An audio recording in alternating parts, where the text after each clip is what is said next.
Welcome to Das garden. বন্ধুরা, আজকে খুবই একটা গুরুত্বপূর্ণ বিষয় নিয়ে আপনাদেরকে আমি বলতে এসেছি। তবে ভিডিওটি পুরো দেখবেন, সম্পূর্ণ দেখবেন, তাহলে বুঝতে পারবেন যে কি করলে গাছের একটা ছোট্ট পরিচর্যা আপনাদেরকে আমি জানাতে এসেছি।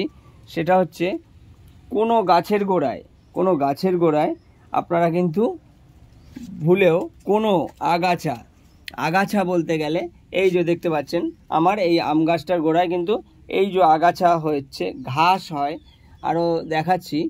এই আগাছাগুলো কিন্তু আপনারা তুলে ফেলে দেবেন, এইভাবে খুঁটে খুঁটে তুলে ফেলে দেবেন, বড় হতে দেবেন না।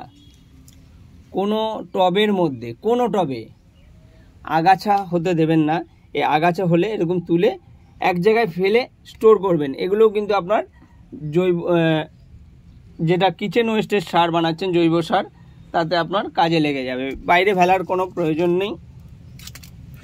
এই যে দেখতে পাচ্ছেন আগাছা হচ্ছে, এগুলো তো সব আমার ফুলের চারা। তো এত ফুলের চারাও আমার এর মধ্যে রাখার প্রয়োজন নেই কোনো টবে। এই যে দেখতে পাচ্ছেন এই যে আগাছা হয়েছে, এই যে আগাছাটা কিন্তু আমি তুলে ফেলে দিলাম। এরকম করে করে খুঁটে খুঁটে আপনারাও কিন্তু ফেলে দেবেন। এই যে দেখুন, এই যে দেখুন বন্ধুরা, এই কোনো টবে কিন্তু আগাছা হতে দেবেন না। আগাছা হলে হবে কি, আপনার টবে যে সার প্রয়োগ করছেন, সেই জৈব সার হোক, যে কোনো সার, আপনারা যে সারই প্রয়োগ করেন, সে সার কিন্তু এই আগাছাগুলো খেয়ে বড় হয়ে যাবে। তাতে আপনার সার দিয়ে যে এই গাছের যে উপকার, সেই উপকারটা কিন্তু আপনার হবে না। তো এই আগাছাগুলো কিন্তু অবশ্যই করে আপনারা বেছে বেছে ফেলে দেবেন। আর এই বর্ষার সময় কোনো গাছের গোড়ায় কিন্তু কোনো পাতা জমে থাকতে দেবেন না। তাহলে কি হবে, আপনার গাছের গোড়া কিন্তু পচে যেতে পারে, পাতাটা পচে আপনার গাছের ক্ষতি করবে। দেখুন বন্ধুরা, আমি কিন্তু সব গাছেরই গোড়া চেক করি, তবে এই গাছগুলো করা হয়নি বলে আপনাদেরকে দেখালাম।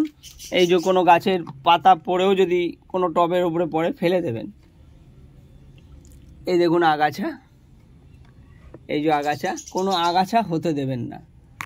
আগাছা হলে আপনার সার প্রয়োগ করবেন, কিন্তু আপনার মেন যে গাছের জন্য সার প্রয়োগ করছেন, সেই সারগুলো কিন্তু আপনার কাজে দেবে না। আগাছা ফেলে দেবেন। ভিডিওটি ভালো লাগলে বন্ধুরা প্লিজ লাইক, শেয়ার, কমেন্টস করবেন। প্লিজ চ্যানেলটিকে সাপোর্ট করে দেবেন।